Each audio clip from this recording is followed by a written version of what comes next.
Okay, so let's take a look at the US data points to keep an eye on today. It must be the triple witching. Yeah, but it must be the thinnest calendar that we've had since we started doing these shows today. So yes, it's triple witching. Americans like to call it quadruple witching. I can't get my head around that. But basically, for anyone who's in any doubt, it's the expiry of monthly and quarterly futures and options contracts today.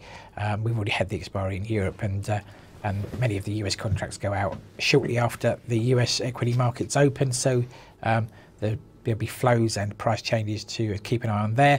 And then in terms of outright economic data, the best we can find today to talk about the Atlanta Fed Business Inflation Expectations Index, not one that we would regularly look at, but it's one of these regional Fed surveys. They canvass local businesses and worthy people to get their expectations of inflation over 1, 5 and 10-year terms, and all this data feeds into the big Fed matrix.